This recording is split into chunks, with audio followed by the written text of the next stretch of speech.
I spent 40 years being the perfect wife. It didn't matter, because he was already married to a dead woman. Every Saturday morning, my husband Arthur would put on his charcoal grey suit, buy a single white lily, and drive to her grave. For 40 years, I accepted it, until I dug up that grave at midnight and discovered she wasn't dead at all. And what I found 4 feet underground destroyed my entire life, but also saved it. Thank you for being here. Please subscribe to keep us going forward. Let me tell you about Saturdays. For 40 years, 2,080 Saturdays to be exact, I watched my husband Arthur dress in the same charcoal grey suit. He would walk to the kitchen, open the refrigerator, and remove a single white lily wrapped in green tissue paper. He bought them every Friday evening. Always white, never yellow, never pink. White, for a woman who had been dead longer than I had been his wife. Every Saturday morning at 9 o'clock sharp, he would drive to Bonaventure Cemetery in Savannah, Georgia. He would spend exactly 1 hour there. When he returned home at 10:30, he would kiss my forehead and ask what I wanted for lunch, and we would never, ever speak about where he had been or why. Her name was Serafina. I learned it on our 3rd date, 40 years ago. Arthur told me she died in a boating accident a year before we met. I was 28, a kindergarten teacher who believed love could heal anything. Everyone carries something, I told him. We'll carry it together. What a stupid, beautiful lie that was. For the first decade, I saw his visits as proof of loyalty. By the 2nd decade, they felt like quiet reminders that part of his heart was buried 6 feet under. By the 4th decade, I felt like I was drowning. Every Saturday, I would stand at our window and watch him drive away, wondering when I had become a ghost in my own marriage. Arthur was perfect in every measurable way. He never forgot our anniversary. He helped with dishes. He was kind and steady, but devotion has many faces, and I was never sure which one was mine. 3 weeks ago, everything changed. It was a Tuesday evening. I came home early from book club. It had been cancelled. The house was quiet. Arthur's study door was closed, and I could hear his voice through the oak, low and urgent. I should have announced myself, but something in his tone stopped me. I pressed my ear against the door. "The transfer went through," he was saying. "Tell him I'm proud of him. I know I can't see him, but please tell him I'm proud." My heart stopped. Tell who? Arthur had no family. We had no children because I know I can't see him, Arthur continued, his voice breaking. But maybe someday. Just tell him his father loves him. I knocked over a vase. The study door flew open. Arthur stood there, phone in hand, eyes red. "Who were you talking to?" I asked. "Old college buddy?" he said smoothly. His son just graduated. Made me emotional, thinking about the life we didn't have. The life we didn't have. On our 5th date, Arthur had told me he was sterile, a childhood illness. I had cried that night. I had always imagined myself as a mother, but I loved Arthur more than my dreams. So I swallowed that grief. Now, standing in the hallway with broken glass at my feet, I wondered if that had been a lie, too. That night, I couldn't sleep. I lay beside Arthur and studied his face in the moonlight. "Who are you?" I thought. "After 40 years, who are you really?"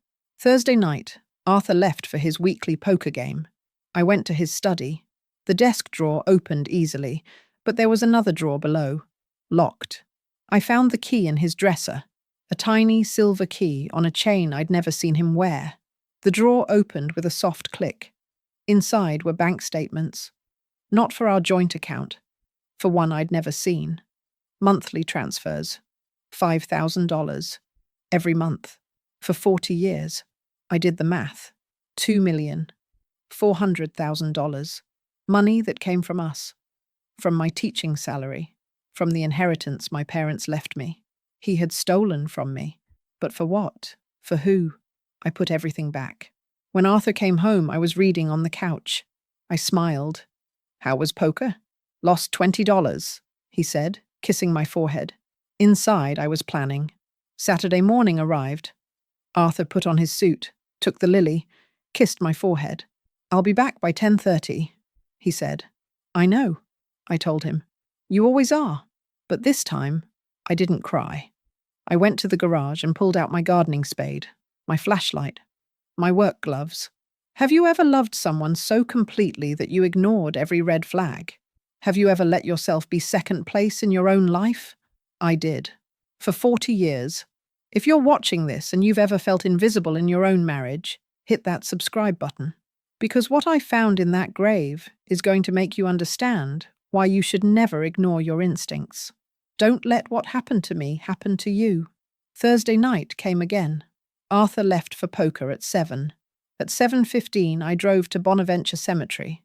The fog was rolling in from the river when I arrived, thick and grey and cold. The cemetery at night was different. The moss looked like hair of drowned women. The statues seemed to watch me.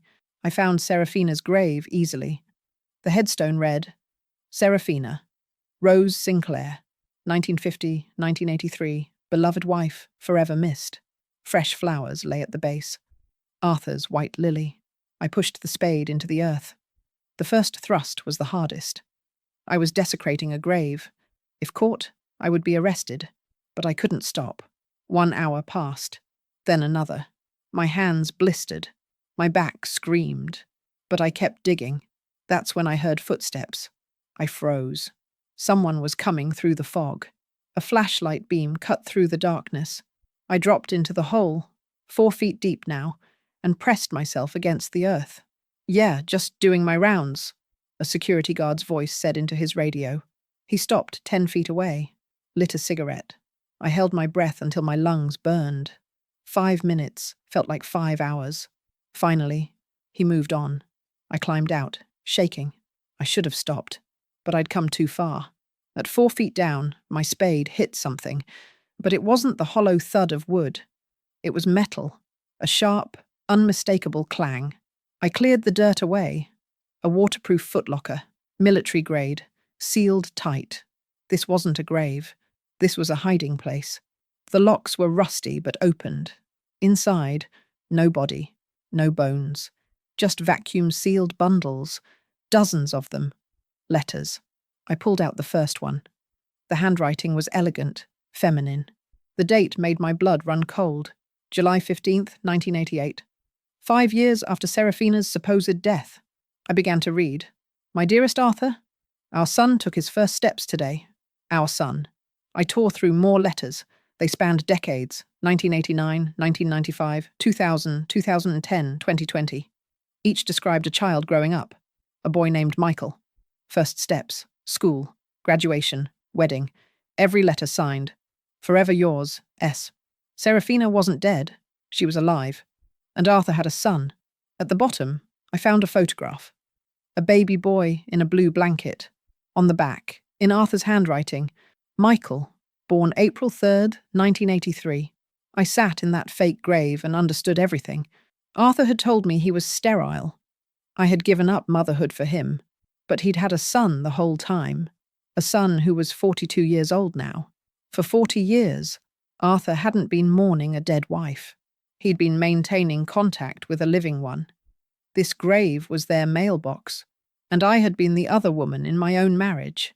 I repacked the footlocker, took 3 letters as evidence, buried it again, drove home as the sun rose. When Arthur came home from poker, I pretended to be asleep. He slipped into bed beside me.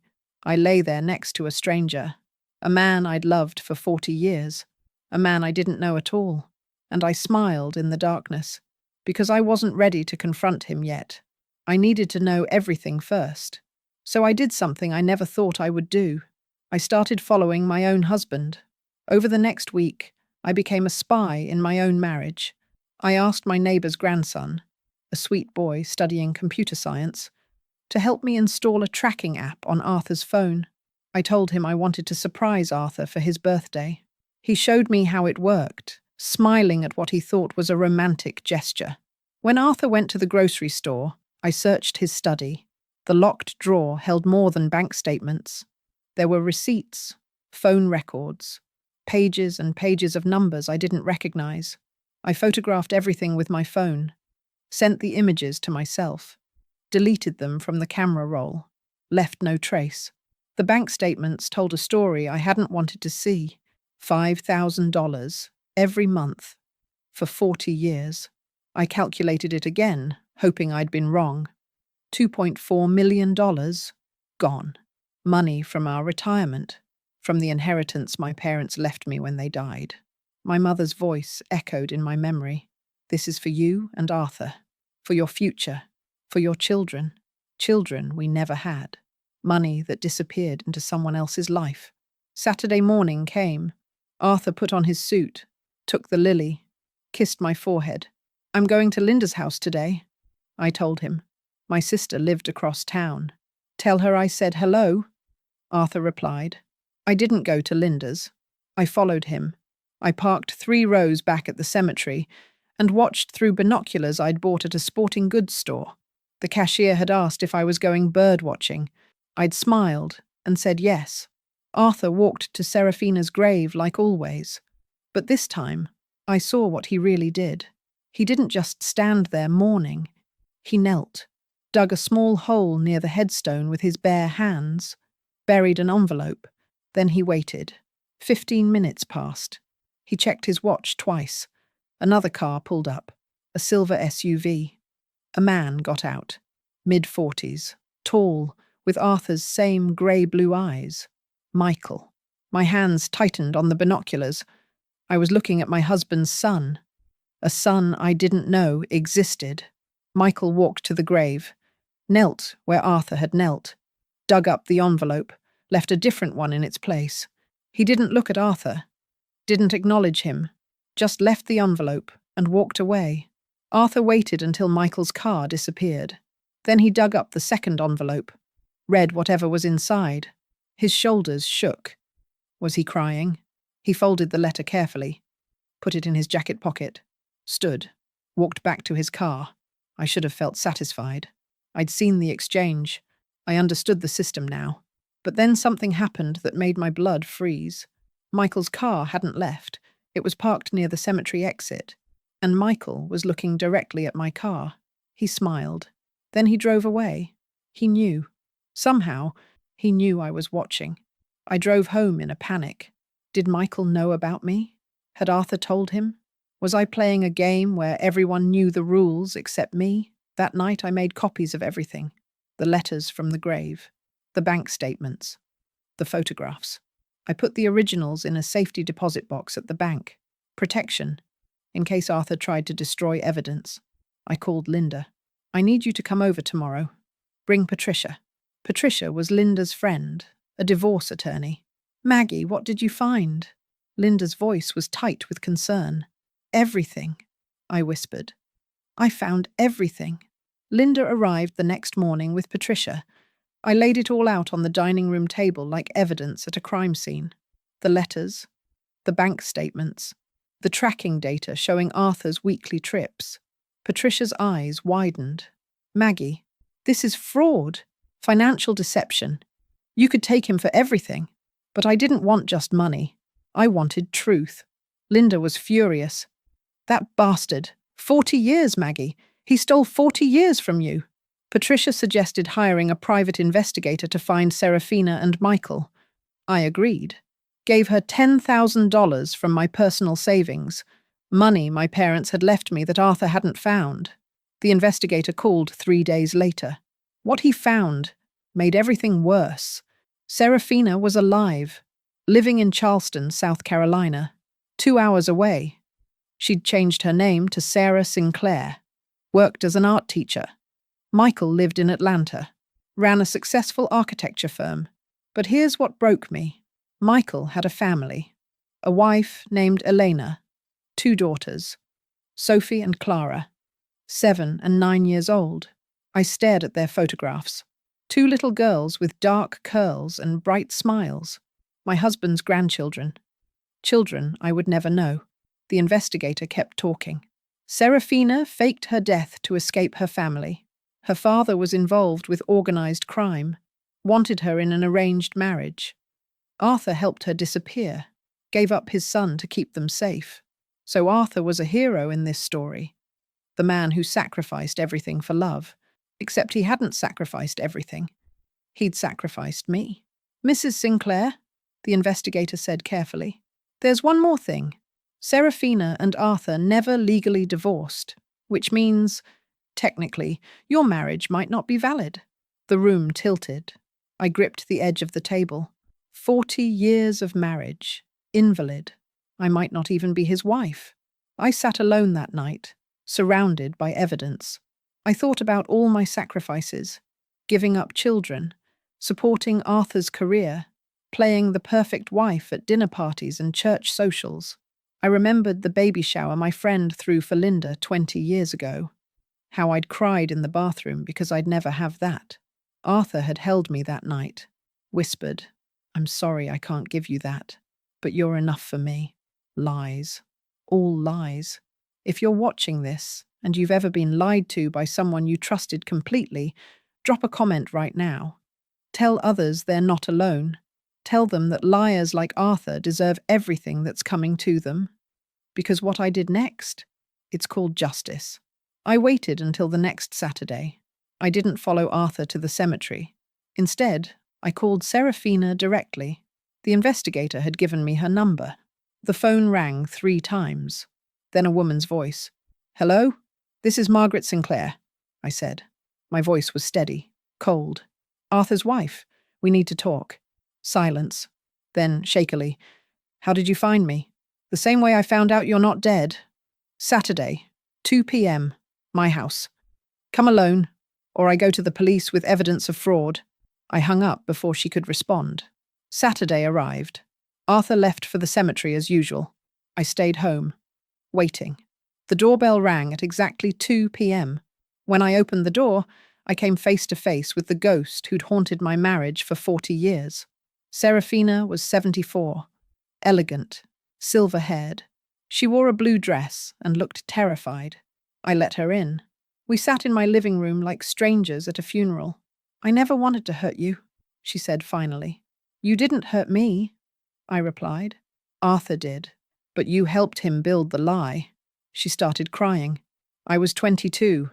My father was going to force me into marriage with a dangerous man. Arthur saved my life. And my life? My voice was ice. What about the 40 years I spent married to a lie? Serafina looked up, tears streaming down her face. Arthur never stopped loving me. Those 5 words changed everything. She told me the whole story. How Arthur had been her first love. How her father threatened to kill Arthur and take the baby. How Arthur staged the boating accident. How he couldn't let go of Michael. Did he ever love me? I asked. She hesitated. That hesitation was answer enough. He cared about you. He was grateful. But love, that was buried in the grave he visited every week. I should have thrown her out. But I needed more. Where is Michael right now? She checked her phone. At the cemetery. It's his turn to pick up the letter. I stood. Let's go. All 3 of us. Right now. We drove to Bonaventure Cemetery. My heart pounded. We arrived to find 2 cars. Arthur's sedan and Michael's SUV. Arthur was at the grave. Michael was walking toward him. They were meeting. In person. For the first time in years. Serafina and I got out of the car. Walked across the cemetery grass. Arthur saw us. His face went white. He staggered backward. Michael turned. Saw his mother. Mom? Then saw me. Who is she? 4 people. Standing around a fake grave. 40 years of lies about to explode. And I was the one holding the match. Hello, Arthur, I said. My voice was steady, cold. I brought a guest. Arthur couldn't form words. He looked between me and Serafina like he was seeing ghosts. His mouth opened, closed. Nothing came out. Michael demanded answers. Dad, what's going on? Why is Mom here? I answered before Arthur could speak. I'm Margaret, your father's wife. Or at least, I thought I was. I pulled the letters from my purse, threw them at Arthur's feet. 40 years, Arthur. 40 years of Saturdays. 40 years of lies. Arthur tried to speak. Maggie, please, let me explain. Explain? Explain how you told me you were sterile. Explain the $2.4 million you stole from our retirement. Michael's face showed shock. He clearly didn't know about me. About the money. Serafina stepped forward. Arthur, you told me you'd tell her eventually. I whirled on her. Don't. Don't you dare defend him. Then Michael said something that made me realize I wasn't the only victim. Dad, you told me Mum was dead. You told me she died when I was 3. The truth unraveled like thread from a spool. Arthur crumbled, fell to his knees at the fake grave, started sobbing. The truth came out in broken pieces. He'd lied to everyone. Told Serafina I knew about her and Michael. Told me he was sterile and Serafina was dead. Told Michael that Serafina died years ago to protect him. Michael was furious. I grieved my mother. I've been leaving letters at this grave for a dead woman. Serafina looked horrified. Arthur, you told me she knew. You said Margaret was okay with being second. Arthur's defense was pathetic. I was protecting everyone. I was keeping you all safe. No, I said. My voice cut through like a knife. You were protecting yourself. You wanted both lives, the secret family and the respectable wife. Michael looked at his father with disgust. Then he looked at me. I'm sorry, he said. I didn't know about you. He walked away. Just left his father sobbing at a grave that meant nothing. Serafina left too. She couldn't look at Arthur. She was realizing he'd used her tragedy as an excuse for his lies. Now it was just Arthur and me. Alone at the cemetery, Arthur begged. Maggie, please. I never meant to hurt you. I love you. Don't. I stopped him. Don't you dare say you love me. Love doesn't lie for 40 years. He tried to grab my hand. I pulled away. I gave up children for you, Arthur. I believed your lie. I built my entire life around you. He was desperate now. We can fix this. I'll cut them off. I'll never see them again. I laughed, bitter, hollow. That's your solution? More abandonment? More lies? Here's what I want you to do right now. Comment, leave him if you think I should walk away. Comment, make him pay if you think he deserves worse. Because what I decided to do, it wasn't what anyone expected. I didn't yell. I didn't cry. I just looked at the man I'd wasted 40 years on and said 7 words. You're going to give me everything you have. Then I walked away. But I wasn't done. Not even close.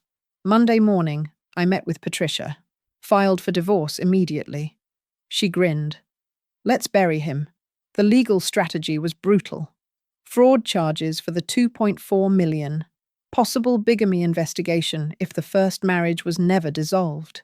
Claim to 50% of all assets, the house, his pension, investments, everything. I also filed a civil suit for intentional infliction of emotional distress. Arthur's lawyer tried to negotiate. I refused every offer. He took 40 years from me. I told Patricia, I'm taking everything from him. But money wasn't enough. I wanted him to feel what I felt. Invisible, erased, replaced. I did something ruthless. I told everyone. I hosted a divorce party at our country club, invited every couple we knew. At the party, I gave a speech. Thank you all for coming. For 40 years, you've known Arthur and me as the perfect couple. Today, I'm here to tell you that perfection was built on lies. I projected photos on a screen. The letters, the bank statements, pictures of Michael, of Sophie and Clara. The room went silent, then erupted in gasps and whispers. Arthur's reputation was destroyed. He was asked to resign from the Rotary Club, from the church board. Our friends stopped calling him. He became a pariah. But I wasn't satisfied with destroying his reputation. I wanted to reclaim what he stole from me, my chance at being a mother. I reached out to Michael, asked to meet for coffee. He was hesitant, but agreed. We met at a cafe in Atlanta. The conversation was awkward at first. He didn't know how to relate to his father's other wife. I showed him photos of myself as a young woman. I wanted children, I told him. Your father told me he couldn't have them. He stole that dream from me. Michael saw the pain in my eyes, realized we were both victims of Arthur's lies. He opened up. I grew up thinking my mom was dead. I have trust issues. My wife almost left me because I couldn't be honest about my feelings. We bonded over shared trauma. An unlikely friendship formed. Then Michael said something that gave me an idea, a way to truly win. I have 2 daughters, Sophie and Clara. They're 7 and 9. They've never met their grandfather. I asked a bold question. Would you let me be part of their lives? Michael was surprised, then thoughtful. You want to be their grandmother? Your father stole 40 years of motherhood from me, but maybe I don't have to lose everything. Michael discussed it with his wife, Elena. She was hesitant, but saw my genuine desire. They agreed to a trial period, supervised visits. No pressure. I met Sophie and Clara for the first time on a Sunday afternoon. 2 little girls with dark curls and bright smiles. They were shy at first, hiding behind their mother's legs. But I'd brought cookies, homemade chocolate chip, still warm, and a storybook about a brave grandmother who went on adventures. Within an hour, Sophie was sitting in my lap while I read. Clara was showing me her drawings. They called me Grandma Maggie. Something broken inside me started to heal. For the first time in 40 years, I felt like I had purpose beyond being Arthur's wife. But there was still one more person I needed to face. Serafina. I invited her to lunch. Just the 2 of us. No men. No lies. We met at a restaurant overlooking the Savannah River, the same river where she'd supposedly drowned 40 years ago. The conversation was tense, but honest. I was young and scared, Serafina said. But that's no excuse. Arthur used both of us. I realized something sitting across from her. We both lost 40 years. You to hiding, me to a lie. We weren't friends. We'd never be friends. But there was mutual respect. I never remarried, Serafina revealed. I couldn't trust anyone after Arthur. I nodded. I won't remarry either, but I won't let him win. What can I do to help? She asked. I told her my plan. And for the first time in 40 years, I saw Serafina smile. 6 months passed. The divorce was finalized. I got the house. 75% of assets. Arthur's full pension. Arthur was forced to move into a small apartment. He was broken, isolated, alone. On the day the divorce was final, I went to his apartment. One last visit. He looked terrible. Unshaven, grey, defeated. Maggie, please, he begged. Can we talk about reconciliation? I laughed, not cruelly, but with genuine disbelief. Reconciliation? Arthur, you don't even know what that word means. I placed an envelope on his table. Inside were photos of me with Sophie and Clara. At the zoo, baking cookies, reading bedtime stories. I found what you took from me, I said. Not through you, despite you. Arthur looked at the photos, started crying. That should have been us. My final words to him were simple. No, Arthur. It should have been honest. I walked out of that apartment and never looked back. But my story wasn't over yet. 1 year later, I had rebuilt my life completely. I was close with Michael's family now. I attended Sophie and Clara's school plays, helped with homework, taught them how to bake my mother's famous apple pie. They called me Grandma Maggie without hesitation, and every time I heard those words, a piece of my stolen dream came back to life.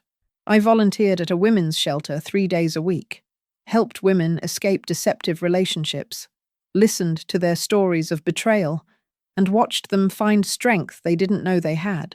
I started a blog called The Truth About Marriage After 60. I wrote about my story, about the Saturday visits, about the fake grave, about 40 years of living as the other woman in my own marriage.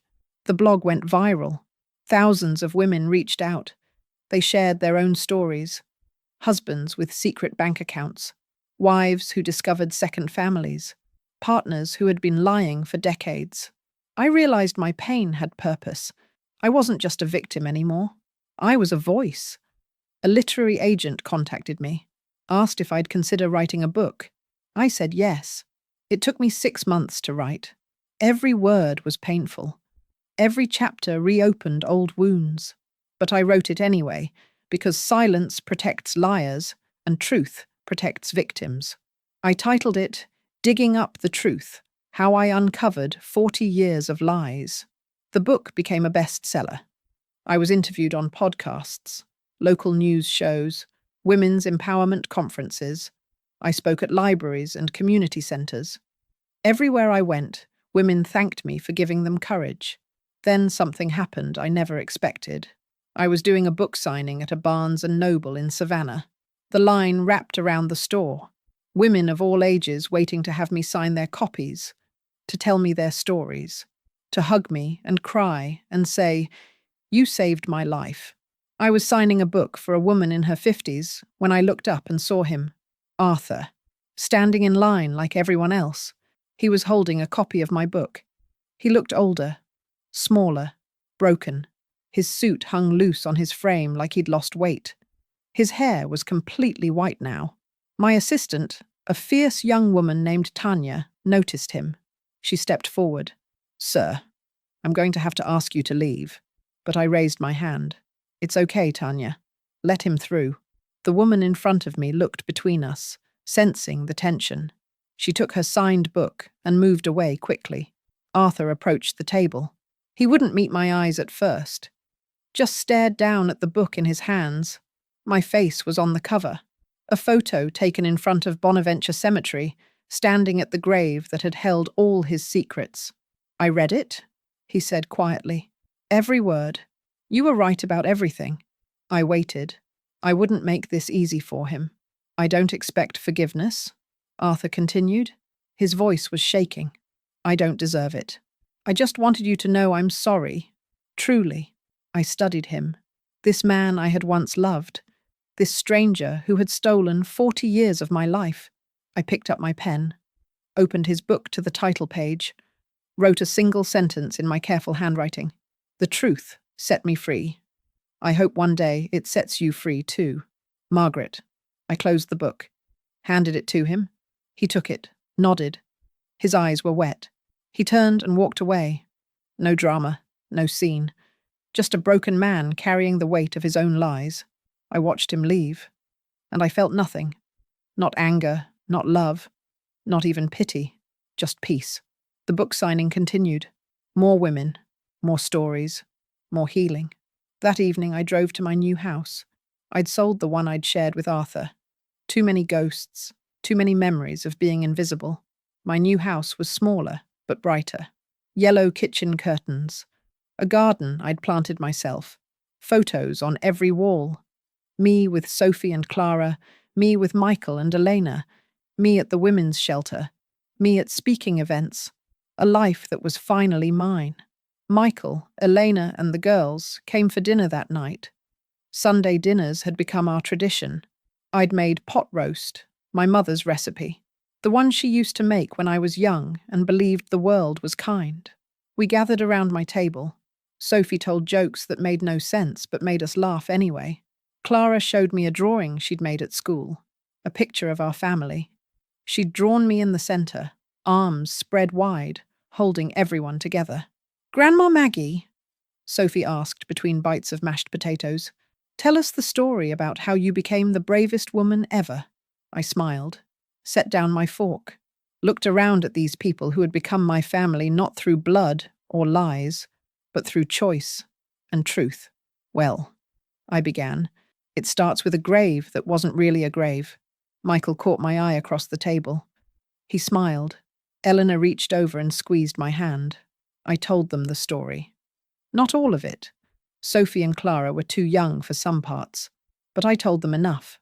About the Saturday visits, about the mystery that wouldn't let me rest, about the night I took a spade to a cemetery and dug until I found the truth. "You weren't scared?" Clara asked, eyes wide.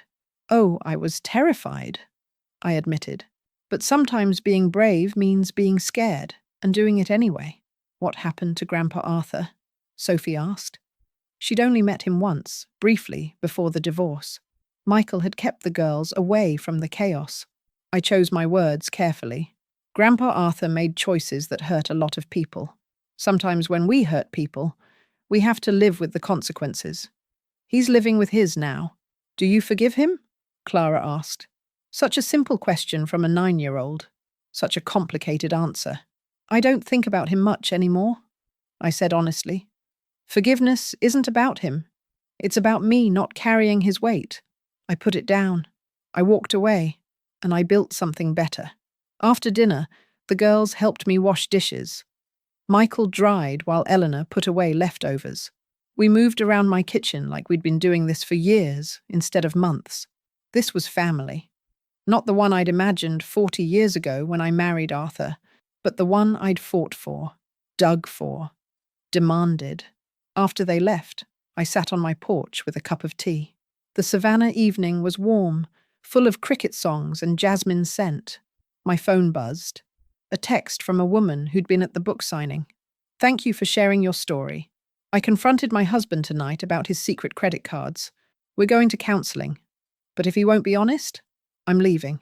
You taught me I deserve truth. I smiled. Typed back. You absolutely do. Stay strong. More texts came. More women finding courage. More lives changing because I'd refused to stay silent. Arthur had wanted me quiet. Had wanted me grateful for whatever scraps of affection he threw my way. Had wanted me to accept my place as second. As convenient. As invisible. But I'd dug up his grave.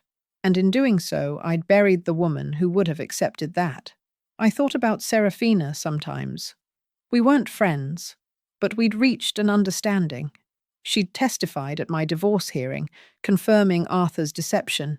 She'd written a statement for my book, acknowledging her role in the lie.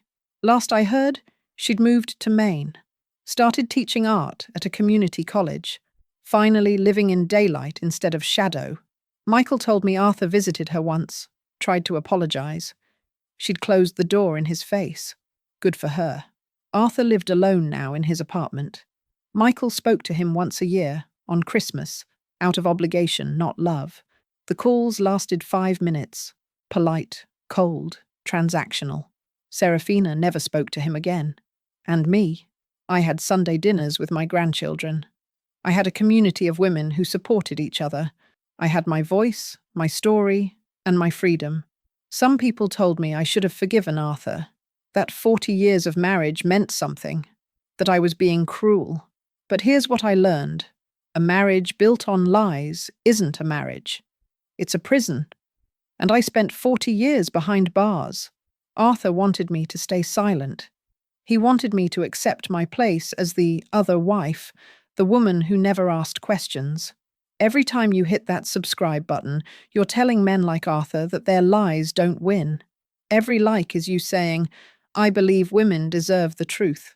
Every comment where you share your story is you refusing to be silenced. Don't let the Arthurs of the world win. Don't be like me and wait 40 years. Subscribe so you never miss a story about women who fought back and won. Like this video if you believe truth matters more than comfort. And comment below, I choose truth, because that's what Arthur feared most. Not that I'd leave him, but that I'd tell the truth. And look at me now. My name is Margaret Sinclair. I dug up my husband's grave, and I found my freedom. Let me tell you what revenge really looks like. It's not a single moment of dramatic confrontation. It's not throwing his clothes on the lawn or slashing tires or screaming in public. Those are theatrics. They're satisfying for a moment, then they fade, and you're left holding the same pain. Real revenge is quieter, longer, more permanent. Real revenge is rebuilding your life so well that the person who hurt you becomes irrelevant. 2 years after I dug up that grave, I was sitting in a television studio in New York City. Good Morning America wanted to interview me about my book. The host, a warm woman named Robin, asked me the question everyone always asked. Margaret, do you hate your ex-husband? I thought about it. Really thought about it. No, I said. Hate requires energy. It requires him to still matter. He doesn't. The audience applauded. But more importantly, I meant it. Arthur had become a footnote in my story, not the story itself. My book had sold over 500,000 copies. It had been translated into 12 languages. Women in Japan, Germany, Brazil were reading about the grave in Savannah and finding courage to ask their own questions. I'd started a foundation, the Margaret Sinclair Foundation for Truth in Relationships. We provided free counseling for women dealing with financial deception, legal aid for complicated divorces, support groups for people who discovered their partners had secret lives. The foundation's logo was a white lily with its stem broken, a symbol of how something beautiful can be built on lies, and how breaking those lies sets you free. We held our first annual gala at a hotel in Savannah. 500 people attended. Survivors, advocates, lawyers who did pro bono work, therapists who donated their time. Michael gave a speech. He stood at the podium, tall and confident, nothing like the confused man I'd met 2 years ago at that cemetery. My father taught me that love requires sacrifice, Michael said. But he was wrong. Love requires honesty. My grandma Maggie taught me that. She's not my biological grandmother, but she's the grandmother I choose. And that choice means more than blood ever could. The audience stood and applauded. I cried. Happy tears this time. Sophie and Clara were there too, wearing matching dresses I'd made for them. They'd helped stuff envelopes for the foundation's fundraising campaign. Clara had designed a poster that said, "Truth wins," in rainbow letters. We'd made it our slogan. Elena hugged me that night. "You saved my marriage," she whispered. Michael was so closed off when I met him. He couldn't trust, couldn't be vulnerable. But watching you fight for truth, fight for yourself, it taught him that honesty isn't weakness. Thank you. I squeezed her hand. You're welcome. But you saved your marriage. You chose to stay and fight for him. The gala raised $300,000. Every penny went to helping women escape situations like mine. Arthur wasn't invited, obviously, but I heard through Michael that he knew about it, that he'd seen the news coverage, that he'd watched from whatever small apartment or lonely room he now occupied. I hoped it hurt, not because I was cruel, but because pain is a teacher, and Arthur had 40 years of lessons to learn. Serafina came to the gala. We weren't friends, but we'd developed a mutual respect. She'd donated $10,000 to the foundation. She'd also written a letter that we published in our informational materials. I spent 40 years hiding, her letter read. I told myself I was protecting my son, protecting Arthur, protecting everyone but myself. The truth is, I was afraid. Afraid of my father, yes, but also afraid of being seen, of being known. Margaret taught me that visibility isn't dangerous, invisibility is. When we hide, we give our power away. I'm done hiding. She'd started her own blog, called it Second Chances After 70. It was about starting over late in life, about building new dreams when the old ones crumble. We sat together at the gala, two women who'd loved the same man for different reasons and in different times. "Do you think he understands what he did?" she asked me. I considered it. I think he understands he lost everything. Whether he understands why, I don't know. I don't care anymore. She nodded. I care, she admitted. I still care, and I hate that I do. That's human, I told her. We don't stop caring just because someone doesn't deserve it. We just stop letting that care control us. 6 months after the gala, something unexpected happened. Sophie won a writing contest at her school. The assignment was to write about a hero. She wrote about me. Michael sent me a photo of her essay. I read it on my phone while sitting in my garden, surrounded by roses I'd planted. My hero is my grandma Maggie, Sophie had written in her careful 10-year-old handwriting. She taught me that being brave doesn't mean you're not scared. It means you're scared, but you do the right thing anyway. When someone lied to her for her whole life, she didn't just cry. She dug up the truth. Literally, she dug up a grave. Then she helped lots of other people find their truth too. I want to be like her when I grow up. Strong and brave and not afraid to ask questions. I cried reading that essay. Not sad tears, proud tears, hopeful tears, because that's what revenge really is. It's becoming the person your pain couldn't destroy. It's taking the worst thing that ever happened to you and using it to help others. It's refusing to let the person who hurt you write the ending of your story. Arthur had written 40 years of my story. But I wrote the ending. And my ending wasn't about him at all. My ending was about Sophie and Clara learning that women deserve truth. About Michael learning to be honest with his wife. About Elena feeling secure in her marriage. About Serafina finally living in daylight. About thousands of women reading my book and asking the questions they'd been afraid to ask. My ending was about Sunday dinners and grandchildren's laughter and a foundation that would outlive me. About a garden full of flowers I chose. About a house with no ghosts. About a life built on truth instead of lies. I still drive past Bonaventure Cemetery sometimes. I don't stop. Don't visit. Don't think about the night I dug up that grave for more than a moment. But sometimes I smile, remembering the woman I was that night. 68 years old, hands blistered, heart broken, digging in the dark. She was terrified. She was desperate. She was at the end of her rope, but she was also the beginning of me. Last month, on what would have been my 42nd anniversary with Arthur, I did something different. I took Sophie and Clara to the beach. We built sandcastles, collected shells, watched the sunset turn the ocean gold. "Grandma Maggie," Clara asked, "were you sad today?" "Why would I be sad?" I asked. "Because you would have been married for a really long time." I pulled her close. "No, sweetheart, I'm not sad, because if I was still married to Grandpa Arthur, I wouldn't have this. I wouldn't have you." Sophie, always more philosophical, asked, "Do you think he's sad?" "Probably," I said honestly, "but that's not my responsibility anymore." "Good," Sophie declared. "Because he was mean to you." I smiled. "Yes, he was. But he also taught me something important." "What?" both girls asked together. "He taught me that I'm stronger than I thought, that I deserve truth, and that it's never too late to start over." We stayed until the stars came out. The girls fell asleep on the drive home, sticky with salt water and ice cream and happiness. I carried them into Michael's house one at a time, tucked them into their beds, kissed their foreheads. Michael walked me to my car. "Mum called today," he said. He still called Serafina Mum, even though they were rebuilding their relationship slowly.